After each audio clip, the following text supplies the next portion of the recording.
सरपंच राजपाल भाई और प्रदेश से आप लोगों को बता दिया, बाकी हमारे प्रत्याशी बताएंगे। हम तो ये तब तक हम अलग अलग थे और जिस दिन टिकट हो गई हम सब एक साथ होके कमल के फूल को खिलाने का प्रयत्न कर रहे हैं। और मुझे पूरा विश्वास है कि हमारी नीलोखेड़ी खास तौर से निगदू मंडल के लोग भारी बहुमत से भगवान दास कबीर पंथी को जिताकर चंडीगढ़ पहुंचाने का काम करेंगे।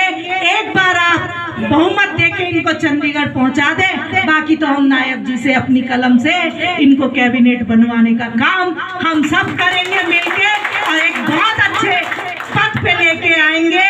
पर भाई साहब एक अनुरोध है कि हमारी निगदू मंडल की जनता आपके पास कभी भी आए तो इनको बिल्कुल मान सम्मान के साथ इनकी बात सुनी जाए।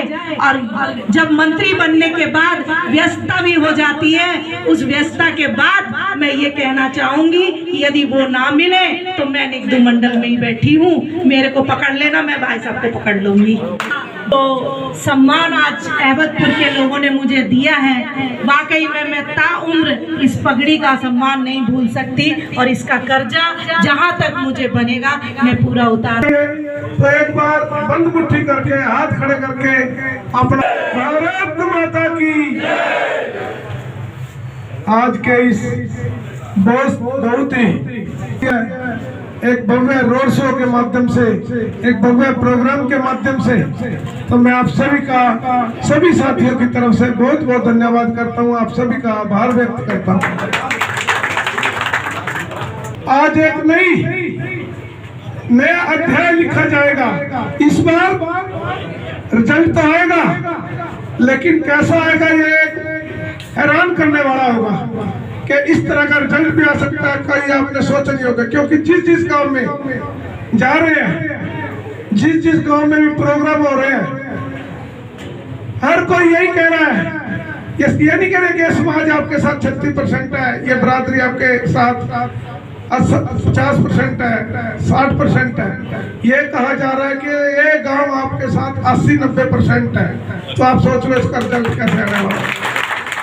ये प्यार और आशीर्वाद आपका जो वर्षों से भारतीय जनता पार्टी ने ईमानदारी से 10 वर्ष जो गए हैं, जो हमारे केंद्रीय नेतृत्व ने, आदरणीय नरेंद्र मोदी जी ने, जो हमारे प्रदेश के पूर्व में मुख्यमंत्री रहे माननीय मनोहर लाल जी ने, नायब सैनी जी ने, जो जन कल्याणकारी योजनाएं लेकर आए हैं, जिससे हर समाज का बलों को एक परिवार की तरह रख करके हम हर साथी के दुख सुख में शरीक होकर के, हर चाहे 36 बिरादरियों के लोग हों, सबके साथ हम समान रूप से काम करेंगे।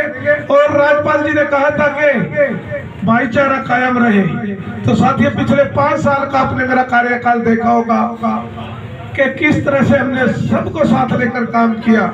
सबसे बड़ी बात है कि कोई भी किसी पार्टी का अगर सरपंच है, कांग्रेस का था या इनेलो का था या जजपा का था, हमने उसके साथ भेदभाव नहीं किया। उसको जबरदस्ती बुला करके हमने रेजुलेशन लेकर उसके गांव के डेवलपमेंट कराने का काम किया।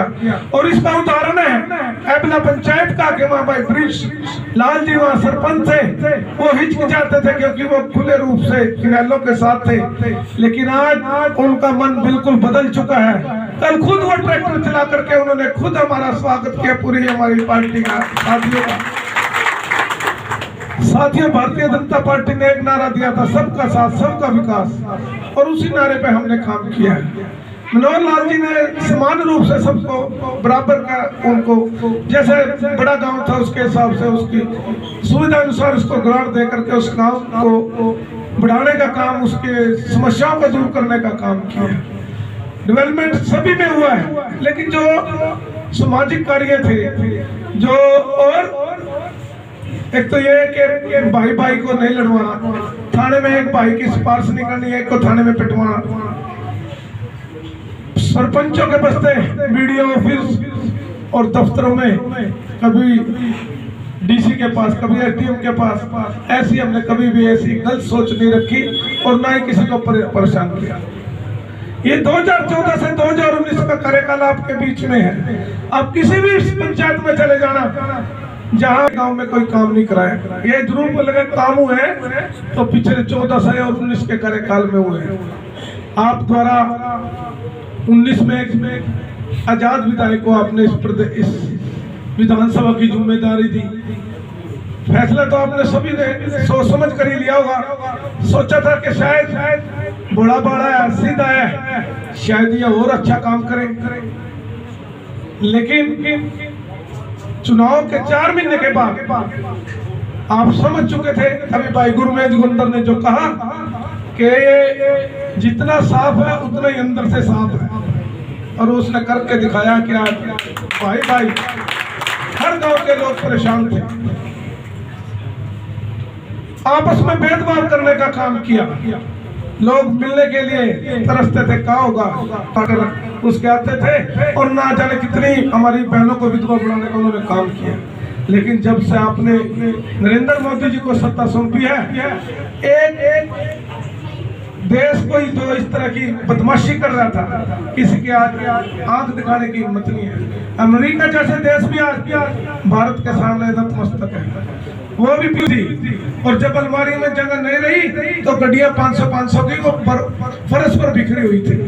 तो एक ऐसे कारनामे अपने अखबारों में रोज पढ़ते थे, कभी कोयला घोटाला, कभी 2G घोटाला, और हजारों करोड़ों रुपए के घोटाले होते थे। आज प्रधानमंत्री जी ने वो पैसा बचाने का काम किया, और वो देश के विकास के लिए लगातार, चाहे हमारे आयुष्मान कार्ड द्वारा 5 लाख का